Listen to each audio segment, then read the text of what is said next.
የተለየ ሀሳብ ስላላችሁ ስለሚበድላችሁ አይደል? አዎ። ሰውን የተለያየ ሀሳብ ሲመጣ ለምንድን ነው የምትቃወሙት ታዲያ? ተረኛ ጨቋኝ ለመሆን ነው እንዴ? እኔ ጭቆናውን መስሎኝ የተታገላችሁት። ጨቋኙን ከሆነ የምትታገሉት ችግር ነው። ጭቆናውን ከሆነ ያው አሁንም ጭቆና አትቀበሉም ማለት ነው። እንደዛ የሚል ነበር። አንዳንድ በተቃውሞ ጎራ የነበሩትም አረ ልክ አይደለም፣ መብቱ ነው መሳተፍ አለበት የሚል ነበር። ለማንኛውም ተካሄደ። በውይይቱም ተሳተፍኩ። አንዳንድ ጥያቄዎቹም አዘጋጅቼ ነበር። ዲሲ ላይ ተከለከልኩ። ዳንኤል ክብረት ነበር የሚቆጣጠረው መድረኩን። እየመጡ በረድፍ እንትን ሲሉ እኛ የነበርንበት አጋጣሚ ዲፕሎማቶች እና የኮሚቴ አዘጋጁ ኮሚቴ አባላት የሆነው አንድ ቴብል ላይ ነበር። እዛ ላይ ስንደርስ የሆነች ልጅ ነበረች፣ ኑኑ የምትባል ዲሲ አካባቢ ነው የምትኖረው መሰለኝ። ኑኑ ዋቆ ካልተሳሳት። ዳንኤል መታ ጆሮ ላይ ሹክ አለችው እና ጨርሰናል አለ እንትን አለ። ከዛ የዲሲ አልፎ ኤልኤ ነበረ። ኤልኤ ሲካሄድም እንዲሁ በተመሳሳይ እዛም እድሉ አልነበረም። ሚኒሶታ ሲደርሱ ግን እነ ጃዋር ነበረ የማዘጋጀት እንትኑን የተረከቡት። እነሱ ደግሞ በብሔር ተዋጽኦ ሆኖ ለእያንዳንዱ ብሔር በቃ በኮታ ይሰጠዋል ተባለ እና የግድ ሊደርሰን ነው ማለት ነው። ከዛ የእኔ ጥያቄዎች አልፈው ጠበቁት ጠቅላይ ሚኒስቴሩ። እዛ ላይ ታስታውሳለህ? የሆነች ልጅ ስጠይቅ ይሄ የአንቺ ጥያቄ አይደለም የፖለቲካ ነጋዴዎች የሰጡሽ ነው አላት። እኔ ላይቭ እያየሁት ነበረ ኦኤምኤን ላይ። ልጅቷ ራሱ አሉላ ስም መጥራት ነው የቀራቸው ጠቅላይ ሚኒስቴሩ ብላ ነው። እና ጥያቄውም አይቼዋለሁ ፌስቡክ ላይ ተለጥፎ ብሎ እንትን አለ። ኢንፋክት ልክ ነው።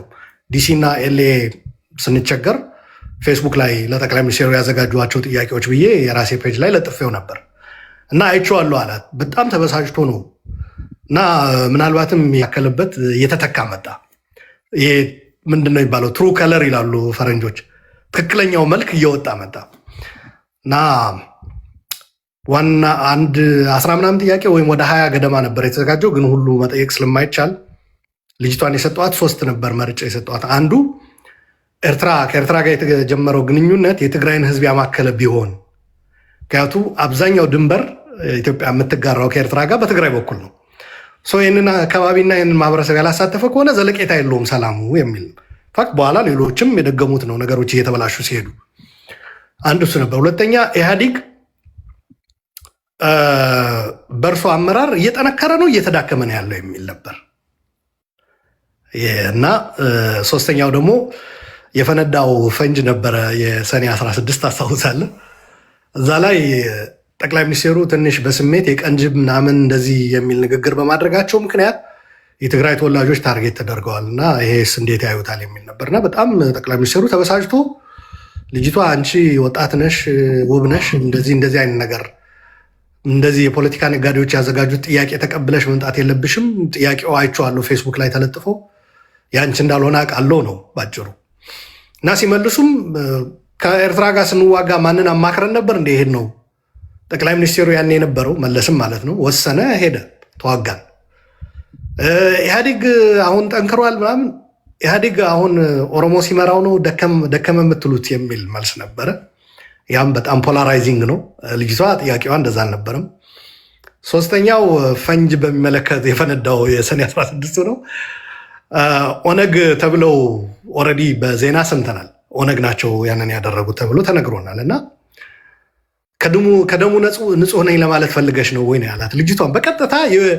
ልጅቷ ራሱ እንትኑ የወንጀሉ ተሳታፊ በሚያደርግ የትግራይ ሰው እንደሆነች አውቋል። እንደዛ ከሆነ ከደሙ ንጹህ አይደላችሁም። የግድ ያፈነዳው አይደለም እኮ ሀሳብ የሰጠ ፋይናንስ ያደረገ ከኋላ ሆኖ የመራ ጭምር ነው የፈጸመውና በዚህ ሁሉም ተጠያቂ ይሆናል። ከደሙ ንጹህ ነኝ ለማለት ከሆነ አይደላችሁም የሚል ነበርና ልጅቷ ሚኒሶታ አሜሪካን ሀገር ነው የምትኖረው። ባንዴ የጉዳዩ ተጠያቂ ጭምሬ በጅምላ የመፈረጅ ነገር። ከዛ ሌላም ነበረ ደርግ የጣለው አይ ቲንክ ኢህአዴግ አይደለም ምናምን የሚል ነበር። እሱ ዲሲ ላይ ይመስለኛል። እና ትንሽ ውዝግብ ነበረ እዛ ላይ።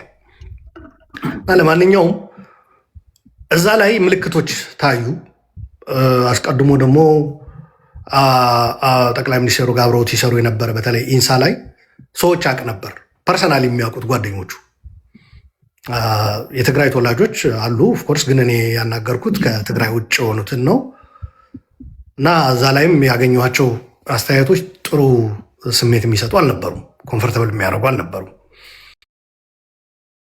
ትንሽ የመቀየም ተገፍቻለሁ የሚል ስሜት፣ ተበድያለሁ፣ ተባረሬያለሁ የሚል ስሜት እንዳለ እና እንደዛ ያደረጉኝ ትግራዮች ናቸው የሚልም ነበረው። ከዛ ደግሞ ኦቢኤን ላይ የተሰራ አንድ ዶክመንተሪ ነበረ። ጠቅላይ ሚኒስቴርም የኢህአዴግ ሊቀመንበርም ከመሆናቸው በፊት የኦቢኤን የቦርድ ሰብሳቢ ነበሩ አብይ አህመድ እና በኦሮሚያ ደግሞ የመሬት ነው እንደዚህ ኃላፊ ነበሩ። ከዛ በኋላ ላይም አይ ቲንክ የኦህዴድ ጽህፈት ቤት ኃላፊ ተደርገው ተሾመዋል። ይሄ የሆነ የነበረው ከጠቅላይ ሚኒስቴርነቱ በፊት ነው እና ኦቢኤን የሰራው ዶክመንተሪ በኦሮምኛ ነው። ኢንሳ መሬት ሰጥቶ ነበር በኦሮሚያ ውስጥ ማለት ነው ለሰራተኞች እና ያ መሬት የተሰጠው ሆን ተብሎ ለትግራይ ተወላጆች ነው የሚል መልእክት አለው ዶክመንተሪው ላይ እና ገበሬዎቹ ሄደው ሲቃወሙ ደግሞ ትግሬዎቹ በጥፊ ይመቷቸው ነበር ምናምን የሚል መልእክት እና ይሄ በጣም ያስደነግጣል። በእንደዚህ አይነት መልኩ ወደ ስልጣን ለመምጣት የሚደረግ ቆይ እየተፈለገ ያለው ምንድን ነው ነው ያለፈ ስህተት በሌላ የሚሳሳት አካል መተካት ነው ወይስ ያለፈው ስህተት ታርሞ ህዝቡን በአንድነት ወደ አንድነት ማምጣት የነበሩ ቁርሾዎች ቅሬታዎችን ማከም ነው መሆን የነበረበት። ምክንያቱም ኢህአዴግ ተሳስቷል ካልክ ቀጥሎ የምታመጣው አመራርም ስርዓትም ከዛ የተሻለ መሆን አለበት። የዛ አይነት ኦቢኤን ላይ የተመለከትን በኦሮምኛ ነበር፣ ግን የኦሮሞ ተወላጆች አግዘውን ትርጉሙ እንደዛ የሚል መልእክት ነበረው እና በጣም ያስፈራልም ያስደነግጣልም። እና በኋላ ላይ ሳጣራ ደግሞ ኢንሳ ያ መሬት የተሰጠው አብይ ጀነራል ተክለ ብርሃን እንግሊዝ ሀገር ለትምህርት በሄደ ጊዜ አብይን ነበር ወክሎት ሄዶ እና አብይ ኃላፊነት ላይ ሆኖ ነው ያንን ደብዳቤ ጽፎ መሬት ይሰጣቸው ብሎ እንትን ያደረገው እና የሚመስለውም ባይ ዲዛይን ነው። በነገራችን ላይ ሌላ ብሔር አልተሰጣቸውም፣ ለትግራይ ተወላጆች ነበር እሱ ራሱ እንዲሰጣቸው ያደረገው እና እንደዚህ ነገሮች ጥሩ ስሜት የሚሰጡ አልነበሩም። በዛ ላይ በሽግግሩ ወደ ጠቅላይ ሚኒስቴሩ ተመቶ ለውጥ ተባለ፣ እርቅና ሰላም፣ ፍቅር፣ አንድነት ተሰበከና ኦሎፈሰደን ግን በተለይ የሰኔ 16ቱን ፍንዳታ ተከትሎ የጥላቻ ንግግሮች በግልጽ መምጣት ጀመሩ። ከዛ ህወሓት አመራሮች ደግሞ አዲስ አበባን ጥለው ወደ መቀለ ሲሄዱ እንደምታውቀው መራራቅ ኮሚኒኬሽን መቆራረጥ ነው። ኮሚኒኬሽን ተቆራረጠ ማለት ጥርጣሬ ነው። ፖለቲካ ደግሞ ትረስት ቢልዲንግ በጣም በጣም ወሳኝ ነው በፖለቲካ። አሁንም ራሱ የፕሪቶሪያ ተከትሎ መምጣት ያልቻለው የትረስት ጉዳይ ነው ብዬ ነው ማምነው እኔ።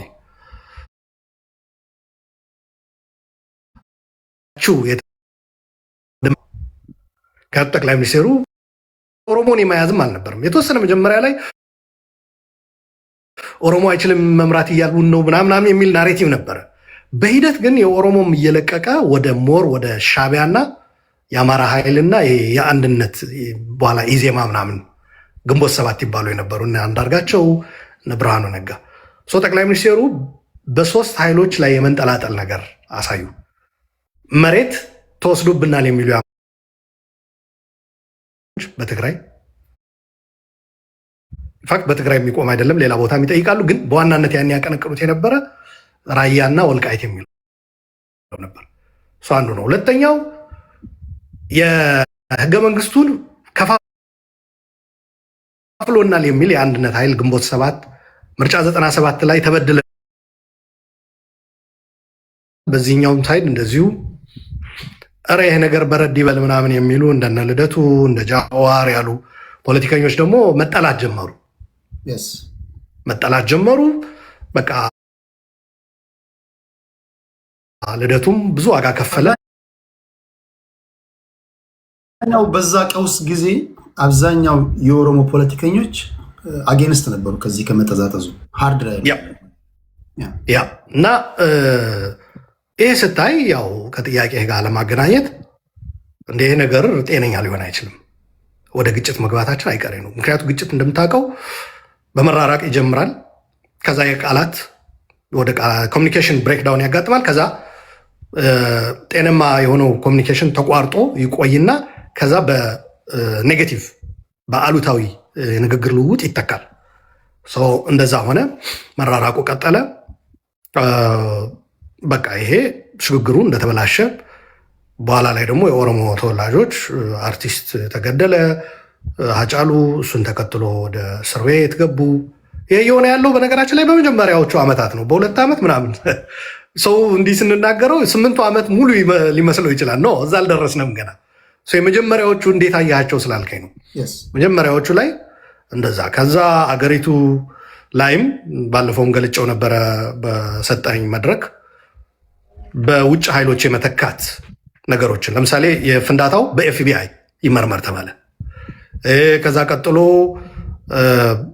ሻዕቢያ መግባቱ ያው አቶ ኢሳያስ በሚሌኒየም አዳራሽ ኢሱ እየተባለ እየተጨፈረ ምናምን ተገባ። እዛ ገቡ። አቶ ኢሳያስም መድረኩ ላይ የጋራ ጠላቶቻችን በጋራ እንመክታለን የሚል ንግግር አደረጉ። ይህ በግልጽ መልእክቱ ለመቀለ ነው።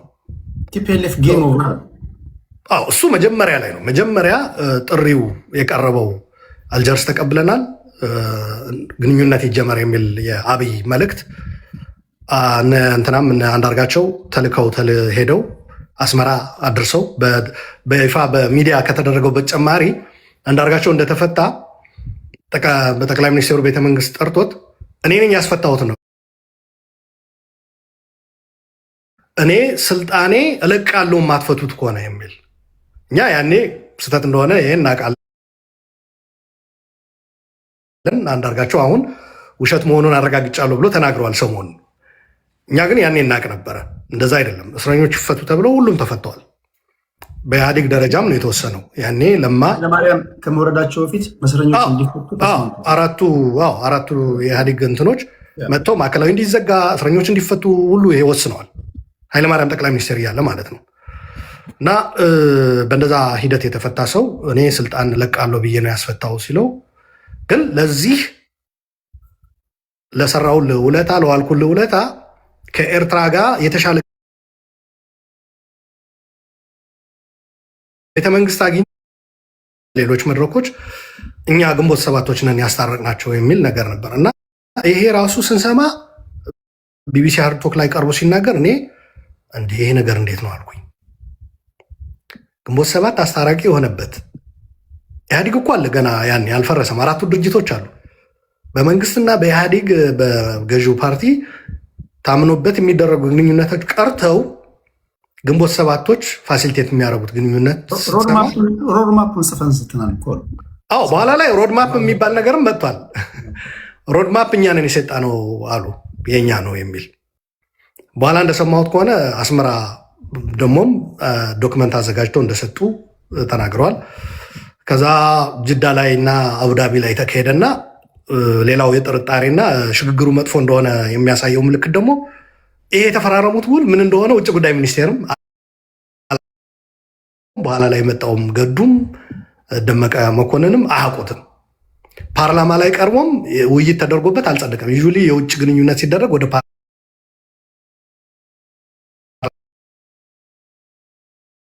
ታስታውስ እንደሆነ አይደለም የመንግስት የኢህአዴግ ስብሰባ ራሱ በላይቭ ነው የምናሳያችሁ። አቡክተን የተጋገረ ምናምን ሳይሆን የምናቀርቡ በቀጥታ ስርጭት ኢህአዴግ ብቻውን መክሮ ምናምን የሚያደርገው ነገር ካሁን በኋላ አይኖርም፣ ግልጽነት ይኖራል።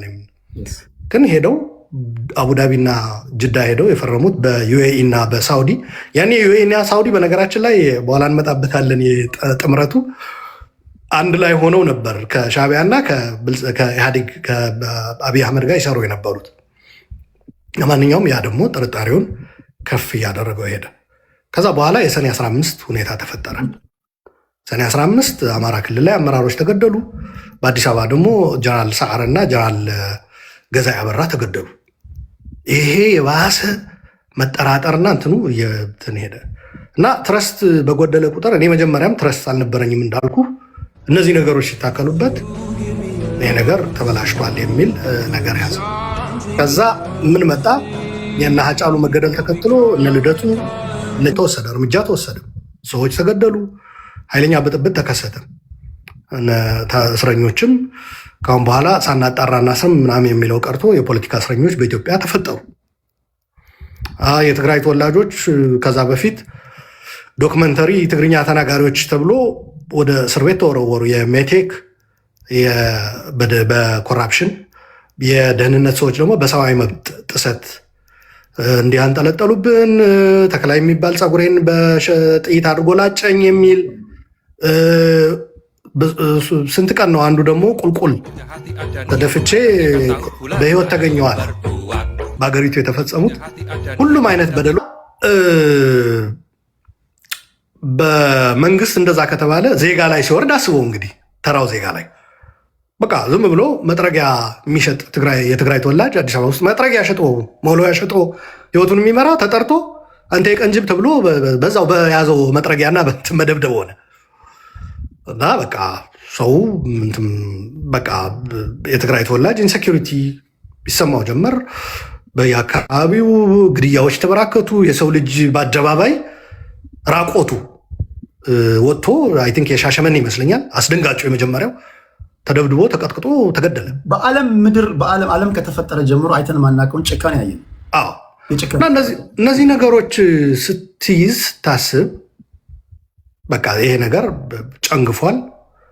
የጠቅላይ ሚኒስቴር አገሪቷን ወደ ተረጋጋ፣ ወደ ሰላም፣ ወደ አንድነት እንዳለው ወደ ፍቅር ብዙ ተሰብኳል። አይደለም ይህን ያለ ነው። ኢንፋክት ወደ መተላለቅ ነው። ማርያም ደሳሌ 6 ዓመት ኢትዮጵያን አስተዳደረ። የተፈጠረው ነገር ሆነ። መጨረሻ ላይ እና አቶ በረከት ስምኦንም እንዳሉት እቺ ሀገር በኃይለማርያም ደሳለኝ አይነት ሰው በመመራቷ በጣም አዝናለሁ አሉ። ከህገ መንግስቱ ድራይቭ የሆነ ስልጣን እንዳለው እንኳን አቅም ብሎ የተናገሩትን ንግግር ማስታወሳል። ሲቪል ዲሶ የተነሳ እንደምታውቀው ነው። በኃይለማርያም ደሳለኝና በአብይ አህመድ መካከል ያለው ልዩነት ምንድን ነው? ኃይለማርያም ደሳለኝ በኋላ ላይም እንደተገለጸው አይ ዶንት ቲንክ ፉሊ የራሱን ስልጣን ኤክሰርሳይዝ ያደርግ ነበር የሚል ግምገማ የለኝም። አሁን እዚህ ህወሓትና የትግራይ በያዝ እዚህ ላይ አይሰራም። አናሊሲስ እና ገለልተኛ የሆነ ነገር ለማየት ከተቀመጥን ማለት ነው። 6 ዓመት ከመለስ ሞት በኋላ ኢህአዴጎች ክራይሲስ ውስጥ ነው የገቡት። ዴይ ዋን አንድ ሁሉም በመለስ ኃይለኛ ቁጥጥር ስር የነበረ መለስ ሲሄድ እኔ ከማን አንሼ ነው የሚል በተለይ 3ቱ ድርጅቶች ገፍቶ መጣ። ከ3ቱ ድርጅቶች ደኢህዴን ያው ለስለስ ያለ ነበረ። ደቡብ ላይ የነበረው ሁለቱ በኦሮሚያን በኦህዴድ እና በብአዴን በኩል ሁለቱም ወደ አንድ የመቀራረብ እንደገና ደግሞ ቲፒኤልኤፍን የመገዳደር በየክልላቸው ወጣቶችን በተለይ ማስተር ፕላኑን ተከትሎ ኦሮሚያ ላይ የኦሮሞ ፕሮቴስት 2014 የተጀመረው ከዛ ደግሞ በኋላ ላይ ደግሞ የአማራ ክልል ላይ የፋኖ ተቃውሞ መጣ። ሬሌቲቭሊ ደኢህዴን ለስለስ ያለ ነበረ እንትኑ ከ3ቱ። ለማንኛውም ደኢህዴን ጠቅላይ ሚኒስትርነቱ እንዲህ ተደረገ። የመለስን ምክትል ስለነበረ ኃይለማርያም ያው ምክትል ስትመርጠው ተሳስቻለሁ ካላልክ ለጠቅላይ ሚኒስቴር ወይም ሊቀመንበር ስታደርገው ተሳስቻለሁ ልትላችልም የሚልም ክርክር ነበራቸው በመካከላቸው በህወሓት በኩል።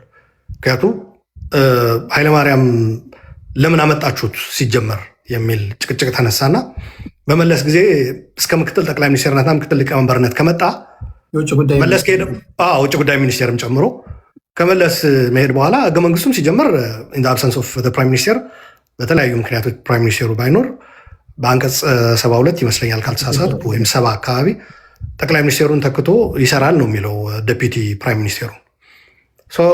እዛ ላይ ኃይለማርያም ትክክለኛ ምርጫ ከነበረ በኋላ ላይ በሊቀመንበርነትና በጠቅላይ ሚኒስቴርነት ትክክል አይደለም ሊባል አይችልም። ምክንያቱም በህወሓቶች ማጎራ እንደዛ አይነት ቁርቁስ እና ውዝግብ ተፈጥሮ ነበረ።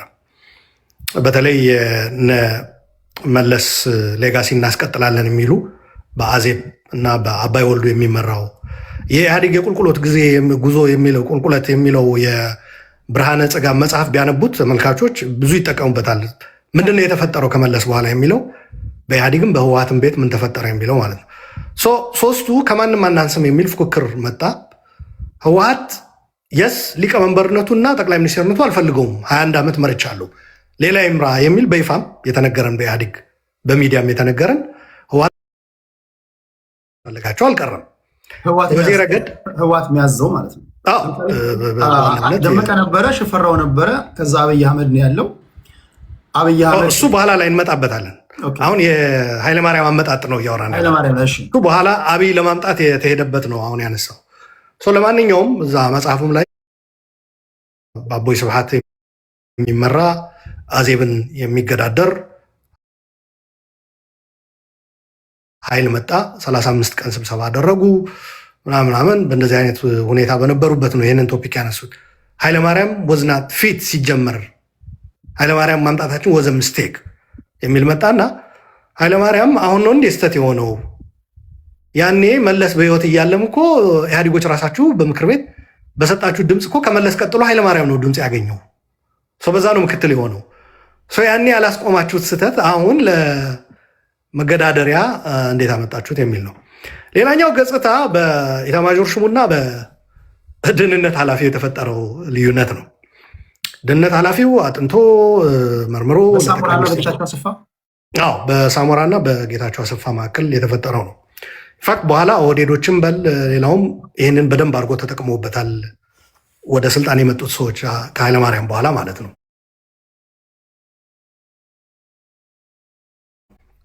እና በሳሞራና በጌታቸው አሰፋ የነበረው መካረር በጣም ከፍተኛ ነበር። እና ደግሞ ይሄ ቅድም ለገለጽኩልህ በህወሓት የተፈጠረው አሰላለፍም ራሱ የቻለ እንትን ይሰጣል ምስል። ምክንያቱ ሳሞራ የዛኛው መለስ ሌጋሲ የሚለው በነ አዜብ ሳይድ ነው። ጌታቸው ደግሞ በነ አቦይ ስብሐት በኩል ይሄ የመለስ ሌጋሲ የሚለው ኃይል መቀየር አለበት የሚል እና ማንኛውም ኃይለማርያም ወዝና ፊት ኤንድ ኬፓብል ቱ ሊድ ኢህአዲግም ጠቅላይ ሚኒስትርነቱንም የሚል ግምገማ አድርገዋል ልፈልጌ ነው።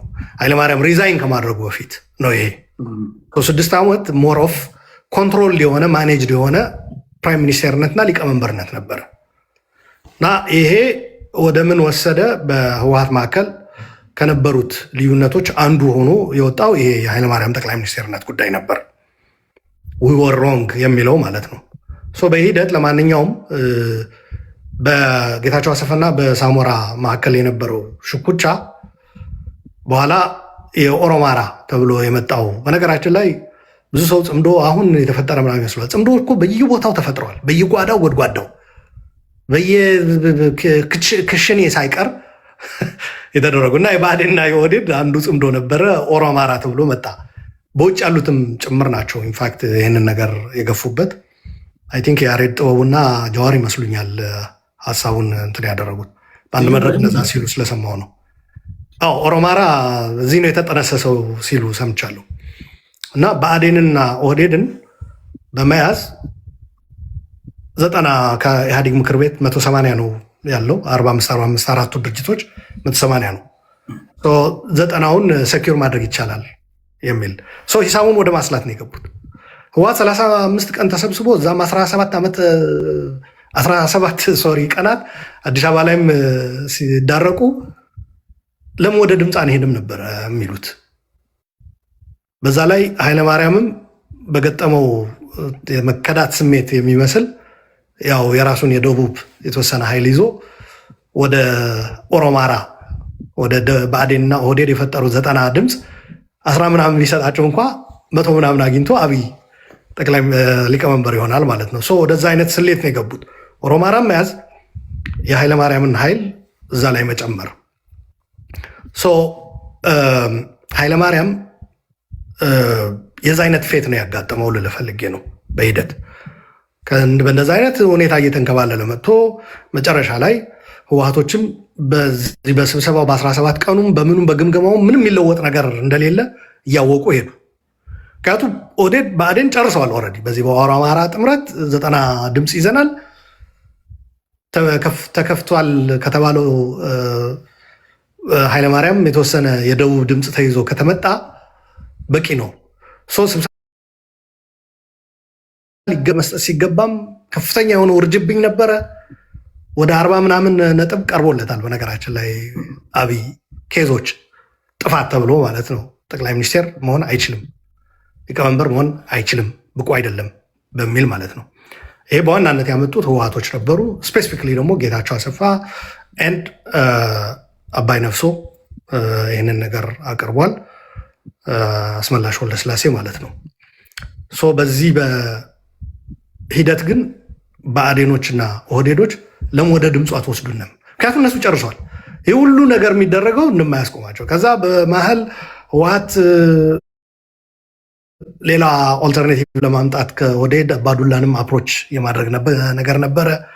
የአባዱላማ ልክ ሁለት ኃይለማርያም መፍጠር ነው ተብሎ ትችት መጣበት። 2 ቁጥር ኃይለማርያም ልታመጧቸው የሚል ነገር መጣ። ለማንኛውም ለምን ወደ ድምፅ አለ ሽፈራውን የኢህአዴግ ሊቀመንበርነቱ ሰኪዩር ይደረጋል የሚል ነበር። በእንደዚህ አይነት ሁኔታ አይ ቲንክ ዓለም ይመስለኛል ሽፈራውን የጠቆመው። ህወሓቶች they were not like well versed ይህንን ነገር ለማድረግ ተነጋግረው ተዘጋጅተው ከሌን እንጠቁማለን የሚል ነገር አልነበረም። ብአዴኖች ደግሞ ለክፋት ደብረ ጽዮንን ጠቆሙ።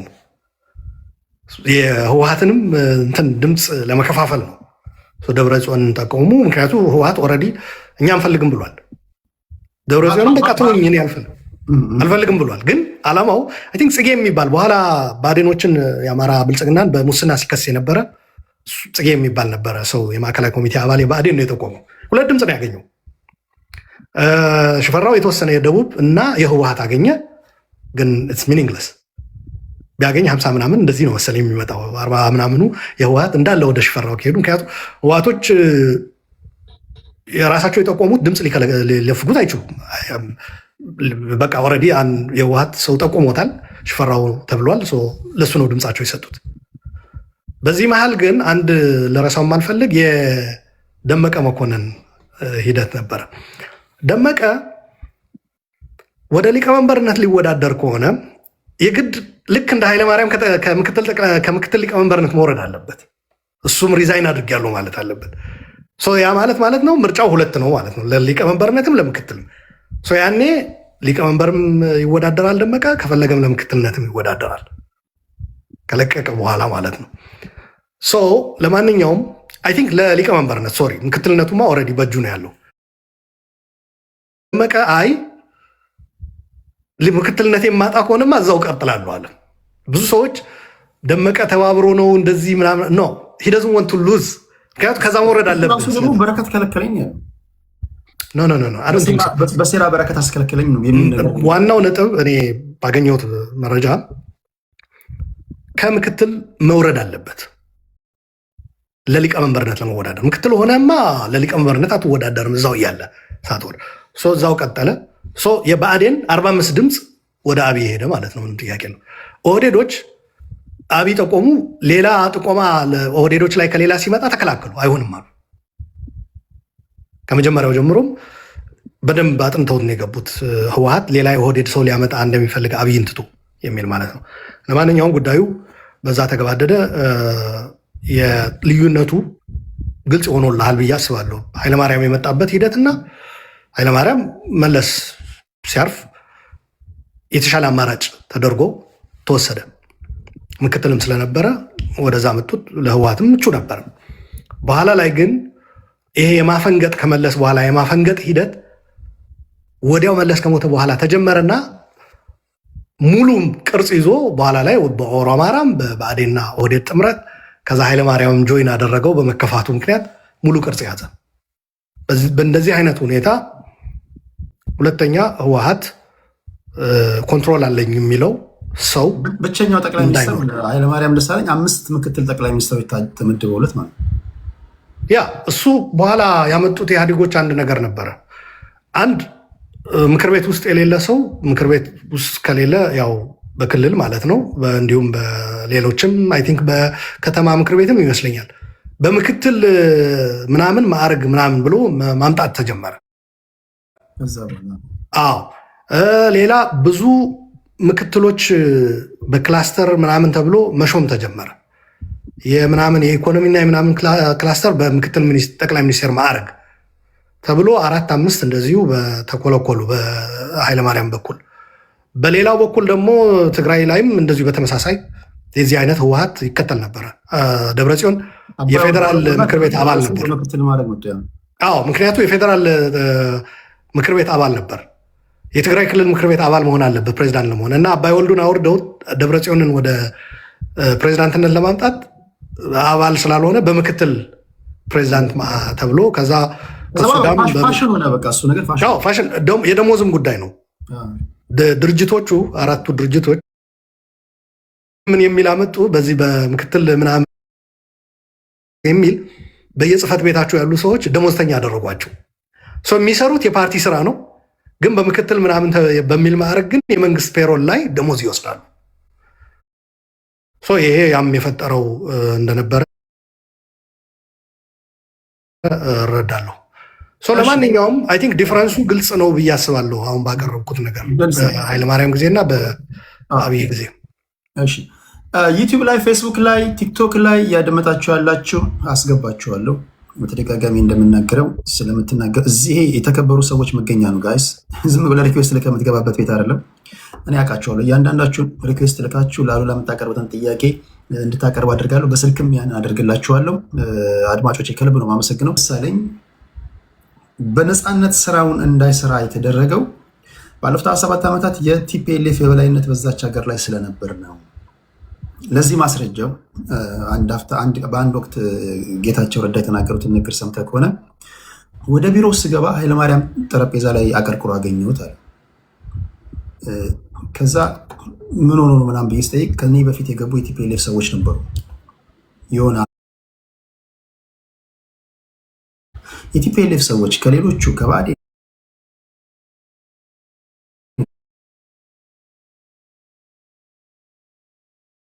ከሆነ ባለፈው 6 ዓመታት ኃይለማርያም ደሳለኝ በአግባቡ ስራውን እንዳይሰራ የቲፒኤልኤፍ የበላይነት አልነበረም ብለህ ታስባለህ? የቲፒኤልኤፍ የበላይነት የሚካድ ነገር አይመስለኝም። ትልቅ ችግርና ዲስትራክሽን የፈጠረው የትግራይ የበላይነት የሚለው ትርክት መምጣቱ ነው። እሱን ተከትሎ እሱ ውድመትም የትግራይ ተወላጆች ላይ ብዙ ጥቃት፣ መጨረሻ ላይም ትግራይ ጀኖሳይድ የወለደው ሂደት ያ ነው። የትግራይ ላይ የተፈጸመው ጭፍጨፋ፣ ዘረፋ፣ መድፈር፣ ከቦ ማስራብ፣ መዝጋት ይሁሉ ግን የቲፒኤልኤፍ የበላይነት ራሳቸው እየወጡ የቲፒኤልኤፍ የበላይነት የለም ይሉ ነበረ የኢህአዴግ አባል ድርጅቶች። እሱ ዝም ብሎ ጉንጭ ማልፋት ነው የሚሆነው። እዛ ላይ ብዙ ባንከራከር ጥሩ ነው። ኖ ኮስችን። እንዲያውም በረከት ስምዖን በአንድ ወቅት ይሄ የሚያስመስለው ብሎ ተናግሮ ነበር። ለምሳሌ ከትግል ስንገባ የአንበሳ ድርሻውን የተወጣው ቲፒኤልኤፍ ነበረ። ከዛ በዛ ምክንያት የሰራዊት አመራሮች ከዛ በዛ ብለዋል። ሌላም ነገር ግን በሚኒስቴር እንደምታዩት ነው፣ የተወሰኑ ናቸው አሁን ያሉት። በኋላ ላይ ኦልሞስት ወደ 1 ነው 2 ወርደው ነበር እና ትግሉ ራሱ የፈጠረው የትጥቅ ትግሉ ደርግን ለማስወገድ የተካሄደው ትጥቅ ትግል የፈጠረው ነገር አለ እና ቲፒኤልኤፍ በኢኮኖሚውም፣ በሚዲያውም፣ በሚሊተሪውም፣ በጸጥታ ማለት ነው፣ በፖለቲካውም ቁጥጥሩ ላቅ ያለ ነበረ እና ይሄ ምስልም መቀየር አለበት የሚል በቲፒኤልኤፍም የተወሰነ እምነት ተይዞ ነበረ። በነገራችን ላይ በሂደት ወደ ትግራይ የበላይነት የሚለው ነገር መምጣት ሲጀምር በቃ ቲፒኤልኤፍ ኦልሞስት ሁሉንም ነገሮች እየለቀቀ መጨረሻ ላይ ተሰባስቦ መቀለ ገባ እኮ። ግን ይሄ አደገኛ ነበር። የቲፒኤልኤፍ የበላይነት አለ የስ የቲፒኤልኤፍ የበላይነት የለም እንዲባል ብለህ ግን ትግራይን አጠቃላይ ከፖለቲካውም ከወታደራዊም ከኢኮኖሚውም ማራቅ ለኢትዮጵያም አልጠቀምም፣ ለትግራይም አልጠቀምም፣ ለቲፒኤልኤፎችም አልጠቀምም፣ ለኢህአዴጎች ለተቀሩት ኢህአዴጎችም አልጠቀምም። ናሬቲቭ በጣም የተሳሳተ ነበር። የናሬቲቭ ባለቤት በዋናነት ሻዕቢያ ነበር። የትግራይ የበላይነት የሚለው ማለት ነው። ሻዕቢያ በሰፊው ሰርቶበታል እና ወደ ኃይለማርያም ልመልስ በኋላ ያኛው ስለምመጣበት ሻዕቢያ ከአሜሪካ ጋር የተሰራው ነገር አብይ ሲመጣ ምን እንደተደረገ ሻዕቢያ የትግራይ የበላይነት የሚለው ትርክት በመፍጠር ረገድ የነበረው ሚና ከኢትዮጵያ አንድነት ኃይሎች በተለይ ከቅንጅትና በኋላ ግንቦት 7 ከተባሉት እንዴት እንደሰሩ እንመጣበታለን። ግን ለማንኛውም በኢህአዴጎች በኩልም ይህንን ነገር ሲያነሱ ነበሩ። ቲፒኤልኤፍ የበላይ የሚያስብለው ነገር እኮ እነዚህ ነገሮች ስላሉ ነው፣ እነዚህ ነገሮች እናስተካክል የሚል ነበር። ከዛ በኋላ ላይ የመጣው ደግሞ 45 እንዴት በኢህአዴግ ውስጥ 45 ወንበር በምክር ቤቱ ይኖራቸዋል? ታቱ እናንተ የመጣችሁበት ህዝብ አሁን ሰሞኑን አብይም ይህንን ነገር ገልጾታል መሰለኝ በአሚኮ ነው ምናምን እንደዚህ ቀርቦ እና አንዱ የቀየር ነው በለውጡ ብሎ ሲናገር ሁሉም ኢትዮጵያዊ የሚወከልበት አጋር ምናምን ተብሎ ሳይሆን በብልጽግና ሁሉም ገብቷል የሚል ነገር አመጣ። ያ ማትማቲክስ አመጡ ኦህዴዶች። ያቱ በቁጥር ኦሮሞ ትልቅ ነው። የብሔር ትልቅነት እና ትንሽነት ወደ ፓርቲ አመጡት which is very dangerous። በፓርቲ የስራ የጥረትህ ውጤት ነው የምታገኘው፣ ፍሬ ነው የምትለቅመው እንጂ የብሔር ቁጥርህ መሰረት አድርገህ የምትጋራ ከሆነ ሌሎች የተቃዋሚ ድርጅቶች ምን ሊሉ ነው ታዲያ? በዛ ወደ ፖለቲካ መምጣት ወደ ኃላፊነት መምጣት የሚቻል ከሆነ በፓርቲ ውስጥ እነዛም ክሌም ያደርጓሉ፣ ተቃዋሚዎቹም ያንኑ ህዝብ ገዢ ሳይሆኑም ማለት ነው። ስለዚህ ይሄ የፓርቲዎችም የጥረት ደካማ ያደርጋል። እነዚህ ነገሮች ሲነሱ ነበረ። ቲፒኤልኤፍ የበላይነት የሚባለው አንዱ 45 ለምን ድምፅ ይኖረዋል ከ180ው? ቲፒኤልኤፍ ከ6% ከሆነ ብሔር ነው የመጣችሁት። ስለዚህ ድርሻችሁ በፓርቲም በኢህአዴግም 45 መሆን የለበትም። ይሄ የኦህዴድ ሰዎች በሰፊው ሲገፉበት ነበር። ከዛ ያልከው